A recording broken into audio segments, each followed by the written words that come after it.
से ही जैसे बवाल हुआ, जनता दल यूनाइटेड के राष्ट्रीय अध्यक्ष लल्लन सिंह एक वीडियो जारी करते हैं और कहते हैं कि गलती आपने की तो आप भुगतिए, हम इसमें कुछ नहीं कर सकते हैं। सबसे ज्यादा टारगेट पर थे बीजेपी के नेता।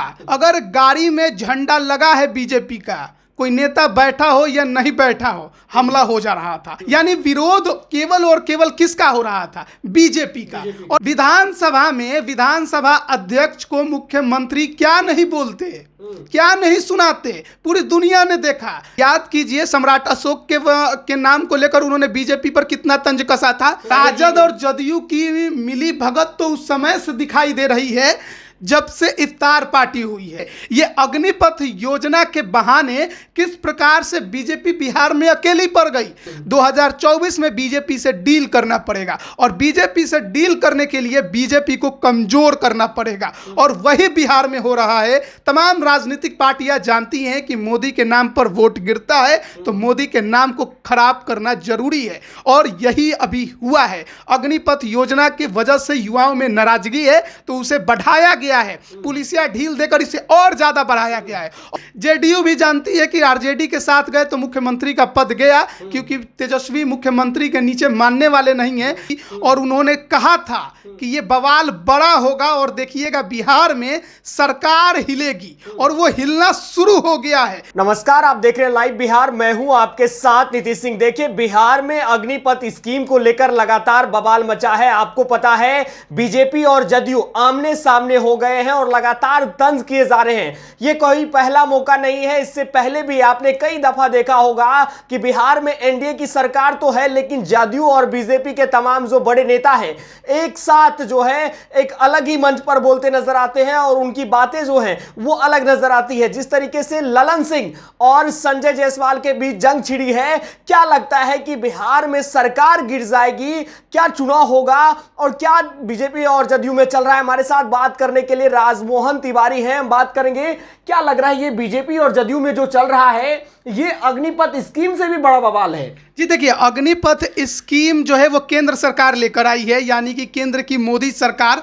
और सबसे बड़ी बात यह है कि जैसे ही स्कीम को लेकर ऐलान किया गया उसके बाद से देश भर में बात केवल बिहार की हो रही है, लेकिन इस योजना का विरोध लगभग हर राज्य में हो रहा है, क्योंकि आर्मी की बहाली तो हर राज्य से होती है। हर राज्यों से युवा जो हैं वो सेना में जाते हैं अपनी सेवा देने के लिए, लेकिन बिहार में इसका जोर ज़्यादा नजर आ रहा है। और उसके बाद से ही जैसे बवाल हुआ, जनता दल यूनाइटेड के राष्ट्रीय अध्यक्ष लल्लन सिंह एक वीडियो जारी करते हैं और कहते हैं कि जिस प्रकार का बवाल है उसको देखते हुए केंद्र सरकार को अपनी इस योजना पर पुनर्विचार करना चाहिए। और यह देखिए कि बिहार में टारगेट कौन हो रहा था। सबसे ज्यादा टारगेट पर थे बीजेपी के नेता, चाहे विधायक हो, सांसद हो, प्रदेश अध्यक्ष हो, कार्यकर्ता हो। अगर गाड़ी में झंडा लगा है बीजेपी का, कोई नेता बैठा हो या नहीं बैठा हो, हमला हो जा रहा था। नीतीश कुमार का कहीं नाम नहीं था, नीतीश कुमार के मंत्रियों का कहीं नाम नहीं था, नीतीश कुमार की पार्टी के विधायकों का कहीं नाम नहीं था। यानी विरोध केवल और केवल किसका हो रहा था? बीजेपी का। और बिहार में ये सबसे ज्यादा देखने को मिल रहा था। और उसके तुरंत बाद ही जब इस योजना का विरोध शुरू हुआ, आप भी मेरे साथ थे, मुकेश सहनी की पार्टी से हमने बात की थी और उन्होंने कहा था कि ये बवाल बड़ा होगा और देखिएगा बिहार में सरकार हिलेगी और वो हिलना शुरू हो गया है। क्योंकि एक तरफ संजय जायसवाल पुलिसिया कार्रवाई पर सवाल खड़ा करते हैं तो ये इनडायरेक्ट रूप से मुख्यमंत्री नीतीश कुमार पर सवाल खड़ा करना हो गया, क्योंकि गृह मंत्रालय किसके अंडर में है? मुख्यमंत्री नीतीश कुमार के अंडर में गृह मंत्री है वो, पुलिस प्रशासन उनके अंदर में आता है। और ऐसे में जब सवाल पुलिस पर उठा तो सवाल नीतीश कुमार पर उठा और जवाब किसने दिया? तो जेडीयू के राष्ट्रीय अध्यक्ष ने। और कहा क्या कि संजय जायसवाल अपना संतुलन खो रहे हैं, गलती आपने की तो आप भुगतिए, हमको उससे क्या मतलब है। ये ललन सिंह का बयान बहुत मायने रखता है कि गलती आपने की तो आप भुगतिए, हम इसमें कुछ नहीं कर सकते हैं, प्रशासन को जो करना है वो कर रहा है। देखिए, बिहार में बवाल राजनीतिक एनडीए के अंदर तो उस समय शुरू हो गया था जब 2020 का चुनाव समाप्त हुआ और रिजल्ट आया। हर कोई जानता है कि बीजेपी और चिराग पासवान की मिली भगत ने जनता दल यूनाइटेड को बिहार में तीसरे नंबर की पार्टी बना दिया, और ये गुस्सा नीतीश कुमार का इतना जल्दी खत्म नहीं होगा। उसके बाद से हम लगातार ये देख रहे हैं कि नीतीश कुमार हर मौके पर, चाहे उनकी पार्टी, चाहे उनके पार्टी के नेता, हर मौके पर बीजेपी को ये बताते हैं कि बॉस कौन है। जब बीजेपी कुछ बोलती है तराक से जवाब देते हैं, और जवाब भी ऐसा देते हैं कि देखकर लगता है कि विरोधी आपस में लड़ रहे हैं। देखिए 2015 से पहले का जो गठबंधन था बीजेपी और जेडीयू का, वो एक बेहतरीन गठबंधन रहा। फिर 2017 में जब जेडीयू लालू यादव को छोड़कर वापस बीजेपी के साथ आई, उस समय भी ये गठबंधन मधुर ही रहा। लेकिन 2020 के चुनाव ने सब कुछ बर्बाद कर दिया इस गठबंधन का। और ये मौका तो अभी आप देख रहे हैं अग्निपथ योजना की। क्या इसके पहले बवाल नहीं हुए? विधानसभा में विधानसभा अध्यक्ष को मुख्यमंत्री क्या नहीं बोलते, क्या नहीं सुनाते? पूरी दुनिया ने देखा। विधानसभा का वो काला दिन के अलावा कुछ नहीं था कि विधानसभा अध्यक्ष को डांट रहे थे बिहार के मुख्यमंत्री। और उसके अलावा जो बीजेपी के नेता हैं, चाहे मंत्री हो, विधायक हो, पुलिस उनकी नहीं सुनती है। विधानसभा अध्यक्ष लखीसराय में क्या क्या नहीं बोलते रह गए दरोगा को, दरोगा उनकी बात नहीं सुन रहा था। उसी को लेकर ना विधानसभा में बवाल हुआ। उसके बावजूद भी कई वीडियो हमारे सामने आए हैं जब विधानसभा अध्यक्ष की पुलिस नहीं सुनती है, विधानसभा के जो बीजेपी के सदस्य हैं, विधायक हैं, उनकी कोई बात नहीं सुनता है। आप भूल गए पिछले साल जब जीवेश मिश्रा की गाड़ी को रोक दिया गया था, डीएमएसएसपी की गाड़ी को निकलने के लिए, मंत्री है ना जीवेश मिश्रा, रोक दिया गया था ना, पुलिस प्रशासन ने रोक दिया था कि रुकिए पहले हमारे डीएमएसएसपी जाएंगे। अब इतना भी वैल्यू नहीं रह गया।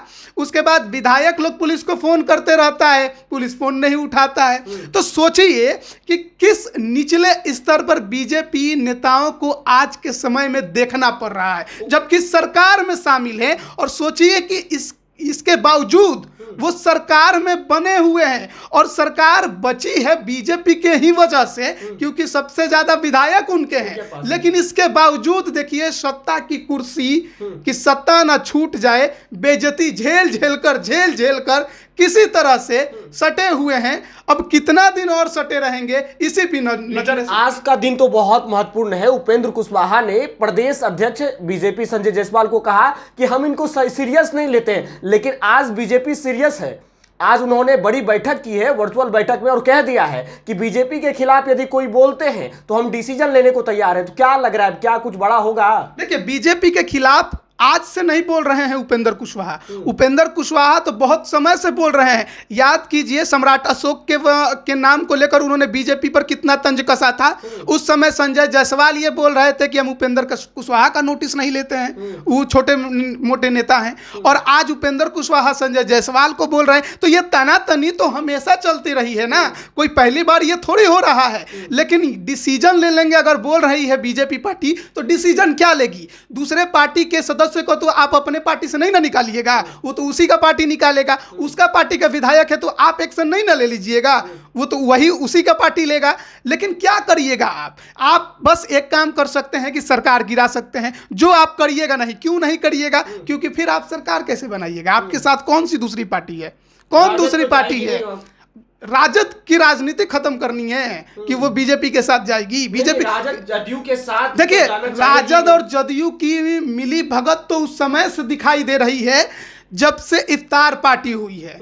आप देखिए तेजस्वी यादव नीतीश कुमार पर नहीं बोलते हैं अब, जब से इफ्तार पार्टी हुई है एकदम दोनों इस दल एक दूसरे पर चुप्पी साधे रहते हैं। टारगेट हमेशा बीजेपी रहता है। देखिए ये अग्निपथ योजना के बहाने किस प्रकार से बीजेपी बिहार में अकेली पड़ गई। सबसे पहले तो थोड़ी पुलिसिया ढील दी गई, ये बात आप मानिए कि पुलिसिया ढील दी गई कि युवा जो कर सकते हैं करें, क्योंकि विरोध में केवल और केवल बीजेपी थी। अगर जेडीयू का भी विरोध होता तो ये पुलिसिया ढील उतनी नहीं दी जाती। लेकिन क्योंकि ये ढील दी गई ताकि ये जो प्रदर्शन है और बढ़े, बीजेपी नेताओं की जो बेइज्जती हो और ज़्यादा हो। तो बिहार में बाकायदा ये षड्यंत्र आप कह सकते हैं कि किया गया, पुलिसिया ढील देकर। हम पटना की सड़कों पर देखते हैं कि छोटे से प्रोटेस्ट होते हैं तो उनमें आंसू गैस के गोले दाग दिए जाते हैं, पानी का छिड़काव होता है, भारी संख्या में पुलिस बल की तैनाती हो जाती है, लेकिन रेलवे जलाया जा रहा था,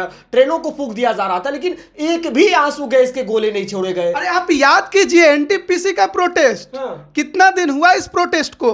उस प्रोटेस्ट में हमने देखा किस प्रकार से आंसू गैस के गोले चल रहे थे, किस प्रकार से आपको वाटर कैनन का इस्तेमाल किया जा रहा था, लेकिन यहां पर नहीं था, क्योंकि यहां पर ये पूरी तरह से ये प्रदर्शन राजनीतिकरण हो चुका था इसका। और राजनीतिकरण किस मायने में, तो बीजेपी के खिलाफ में। और बिहार में आवाज केवल और केवल बीजेपी के खिलाफ उठ रही थी, बीजेपी नेता टारगेट पर थे।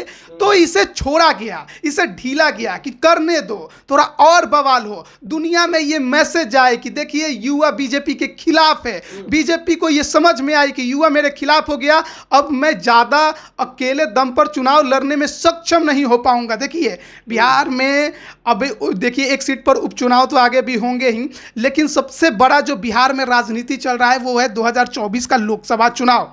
2024 के लोकसभा चुनाव में बीजेपी इस बार ज्यादा सीटों पर चुनाव लड़ने के मूड में है, क्योंकि बीजेपी और जेडीयू में खींचतान भी शुरू हुई है। प्रेशर पॉलिटिक्स अब जनता दल यूनाइटेड भी करना चाहती है और उसका मानना है कि 2025 में क्या होगा वो निर्णय 2024 में हमको लेना पड़ेगा।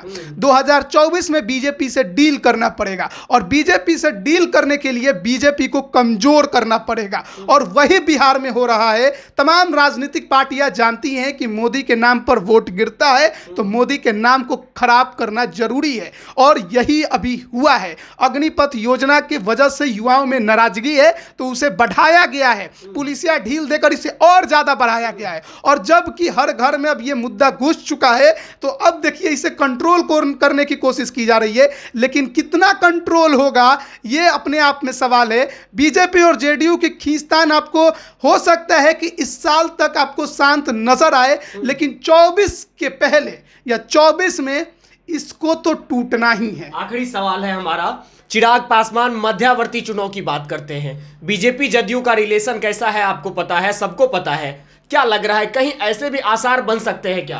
देखिए मुझे नहीं लगता कि 2024 के पहले कोई गठबंधन इनका टूटने वाला है। जो डील होगा 2024 में होगा। 2025 में किसके साथ कौन होगा 2024 का चुनाव बता देगा, और 2024 ये तय करेगा कि 2025 में बिहार का अगला मुख्यमंत्री कौन बनने वाला है। तो 2024 तक ये गठबंधन चलेगा या 2023 के लास्ट तक चले, लेकिन इसी तरह खींचतान में चलेगा, कुर्सी की लड़ाई में चलेगा। बीजेपी को सत्ता चाहिए और सत्ता उसे जेडीयू के साथ ही मिलेगी, और किसी पार्टी के साथ तो उसे मिलने वाली नहीं है। जेडीयू भी जानती है कि आरजेडी के साथ गए तो मुख्यमंत्री का पद गया, क्योंकि तेजस्वी मुख्यमंत्री के नीचे मानने वाले नहीं हैं। तो दोनों की अपनी एक मजबूरियां हैं, खींचेंगे दोनों, लेकिन 24 से ज़्यादा खींच पाएंगे इसके आसार कम है। तो खींचतान में सरकार चल रही है बिहार की। अग्निपथ स्कीम को लेकर बवाल मचा है, बीजेपी और जदयू के नेता आमने सामने हैं, और कई सवाल के जवाब हमारे सहयोगी राजमोहन तिवारी ने दिया। आपको बता दें बिहार में लगातार जिस तरीके से बीजेपी के बड़े नेता आमने सामने हो गए हैं, ऐसा लग रहा है कि बवाल सही मायने में देखा जाए तो जिस तरीके से आगजनी हुई है बिहार में, तो उसका बड़ा असर एनडीए में हो गया है। हम आपको लगातार ऐसे खबरों से अपडेट कराते हैं। आपकी क्या राय है कमेंट बॉक्स में जाइए, लिखकर हमें बताइए, और हमारे चैनल को सब्सक्राइब कर लीजिएगा। बहुत बहुत धन्यवाद। लाइव बिहार यूट्यूब पर सब्सक्राइब और फेसबुक पर लाइक जरूर करें।